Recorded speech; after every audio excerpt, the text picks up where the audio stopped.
Shalom Bapak Ibu yang dikasihi oleh Tuhan, selamat pagi. Kita bersyukur pada hari ini kita boleh memberikan waktu kita untuk merenungkan firman Tuhan. Mari kembali lagi kita terus mencintai firman Tuhan setiap harinya dan kita akan merenungkannya. Sebelumnya mari kita berdoa. Ya Tuhan, terima kasih buat waktu ini kami datang kembali untuk merenungkan firman-Mu. Tolonglah kami supaya kami diberkati melalui firman-Mu dan iman kami, pertumbuhan rohani kami semakin tepat dan benar di dalam Engkau. Terpujilah nama Tuhan, di dalam nama Tuhan Yesus kami berdoa. Amin. Bapak Ibu saudara yang dikasihi oleh Tuhan, kita bersyukur kalau kemarin kita boleh merayakan hari kenaikan Yesus Kristus. Dia melakukan tanggung jawabnya kepada Bapaknya dengan total. Dia tidak melakukannya dengan setengah-setengah berdasarkan keinginannya. Dia telah menghidupkan kita dari kematian dosa.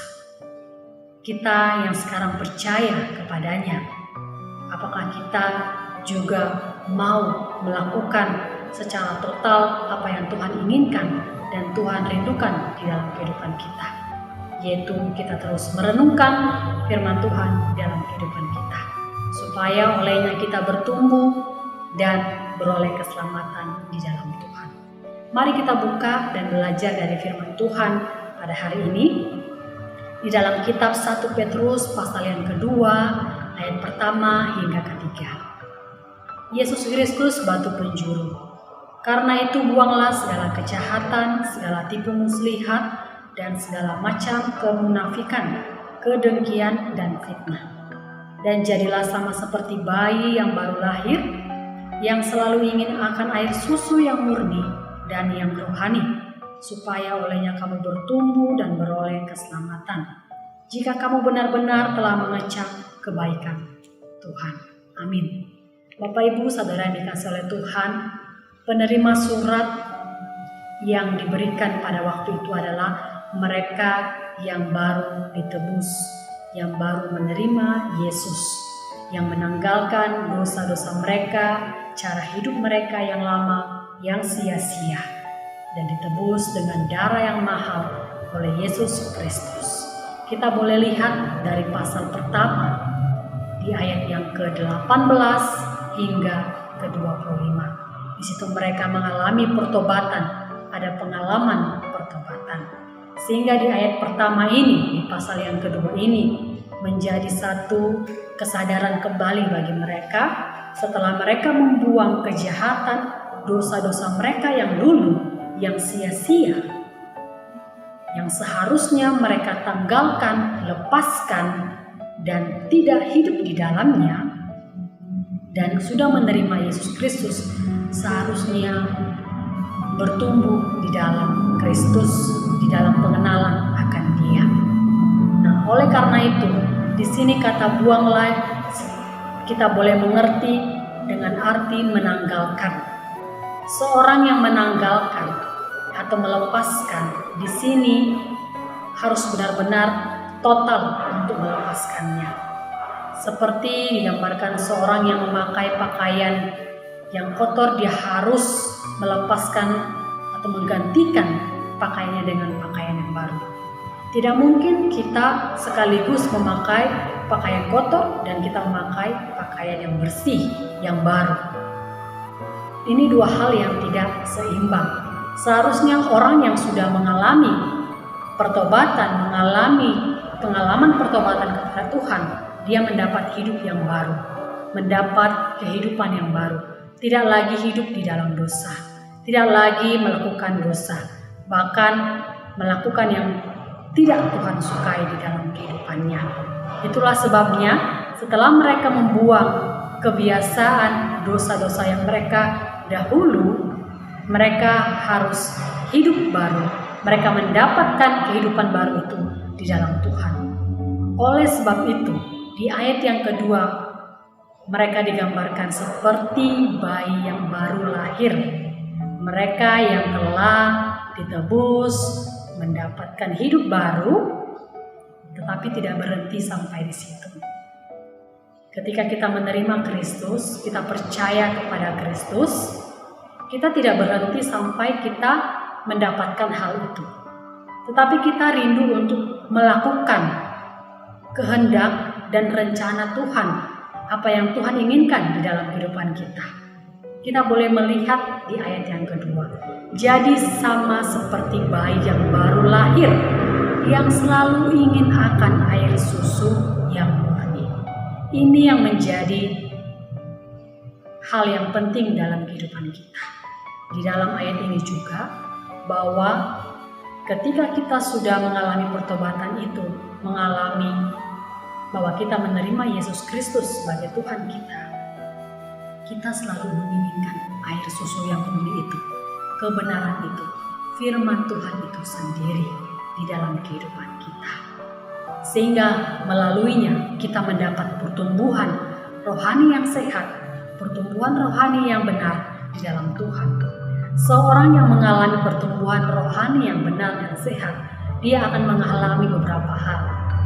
Mencerminkan karakter Kristus di dalamnya, melayani Tuhan dengan setia, bahkan mengenal Dia lebih dalam. Oleh karena itu, melalui pertumbuhan kita yang benar dan sehat, ini menjadi sarana bagi kita untuk kita semakin serupa dengan Kristus dan mencerminkan karakter Kristus bagi dunia ini melalui tindakan kita dan perilaku kita di tengah dunia ini. Dan dari hal ini kita bersama-sama belajar. Kita sudah menerima Kristus sebagai Tuhan dan Juru Selamat kita. Kita mau memberikan total hidup kita. Tetapi kita tidak boleh berhenti sampai di situ. Mari maju, mari terus bertumbuh di dalam Tuhan, menginginkan air susu yang murni, kebenaran itu di dalam kehidupan kita. Sama seperti pujian yang berkata, seperti rusa yang menginginkan aliran sungai, seperti itulah jiwa kita menginginkan Tuhan, firman Tuhan di dalam kehidupan kita. Supaya olehnya kita bertumbuh dan beroleh keselamatan. Seorang yang menginginkan kebenaran, menginginkan firman Tuhan, engkau akan bertumbuh ke arah yang benar. Karena ada benih yang benar, benih yang tepat yang sudah tertanam di dalam diri kita. Dan kita boleh dapati itu hasilnya di dalam kehidupan kita. Itulah yang menjadi hal yang boleh kita mengerti di dalam ayat ini. Ketika kita mengerti, kita menerima Kristus, membuang cara hidup kita yang lama dan sia-sia, yang tidak berkenan di dalam Tuhan, dan kita mendapat lahir baru. Tidak berhenti di situ, tetapi kita terus bertumbuh, menginginkan, rindu akan aliran sungai itu, ataupun kebenaran itu di dalam kehidupan kita. Kedua hal ini, apa yang menjadi alasan terpenting kita melakukan hal tersebut? Di ayat yang ketiga kita boleh lihat bahwa mereka telah mengecap kebaikan Tuhan. Kebaikan Tuhan seperti apa yang mereka dapat terima pada waktu itu? Yaitu mereka yang telah ditebus dari cara hidup mereka yang lama dan mendapat hidup yang baru. Mereka sudah menikmatinya, mereka sudah mendapatkannya dan mengecapnya di dalam kehidupan mereka. Oleh karena itu, jangan berhenti sampai di situ ketika kita menerima keselamatan, menerima kita dihidupkan dari kematian dosa kita dan mendapat lahir baru. Tetapi marilah kita terus bertumbuh, terus menginginkan air susu yang murni, kebenaran firman Tuhan yang terus memberkati kita, menyehatkan rohani kita, dan kita tetap dekat dengan Tuhan. Jika dirinya saja diberikan total bagi kita, bagaimana dengan kita? Apakah kita masih setengah-setengah memberikan diri kita, memberikan waktu kita untuk terus merenungkan firman Tuhan? Kita sudah mengecap kebaikannya, tidak ada alasan lain, karena kita mendapat alasan besar bahwa Tuhan memberikan kasih-Nya bagi kita dan kita menikmatinya. Oleh karena itu, ketika kita sudah mendapatkannya, mari lakukanlah, inginkanlah kebenaran itu di dalam kehidupan kita. Sama seperti perkataan dari Jonathan Edwards yang berkata seperti ini.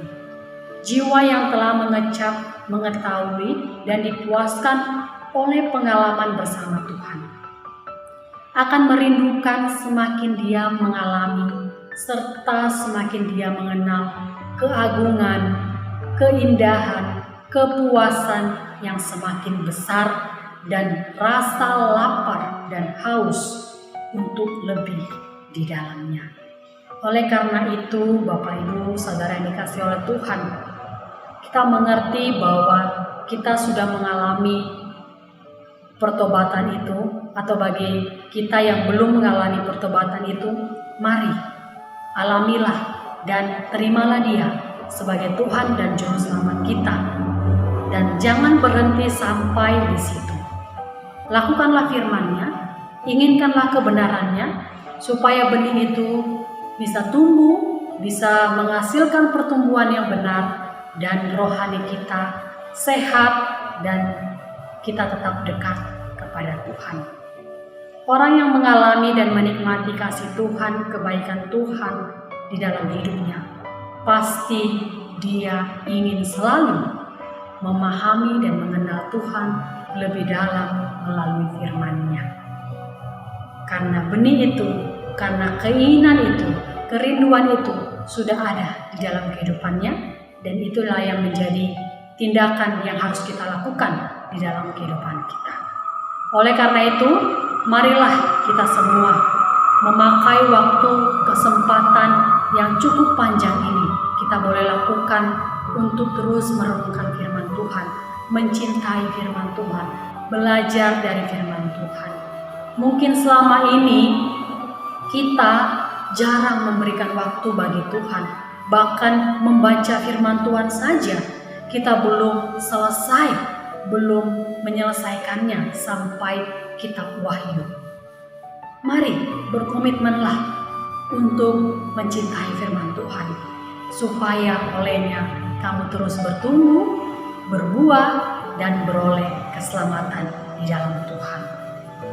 Pakailah waktu ini, berkomitmenlah untuk melakukan pembacaan firman Tuhan setiap harinya. Tuhan memberkati kita dan terus menumbuhkan iman kita, dan kita semakin serupa dengan Dia. Tuhan Yesus memberkati. Amin. Mari kita berdoa. Ya Tuhan, firman yang selalu kami renungkan, kami rindu, kami terus menginginkannya di dalam kehidupan kami. Jiwa kami haus akan firman-Mu, jiwa kami lapar akan firman-Mu, supaya olehnya kami terus bertumbuh dan rohani kami semakin sehat di dalam Tuhan, dan pengenalan kami akan Tuhan, dan kami boleh mencerminkan karakter-Mu di dalam kehidupan kami. Terima kasih Bapa yang baik, terpujilah nama Tuhan, di dalam nama Tuhan Yesus kami berdoa dan bersyukur. Amin.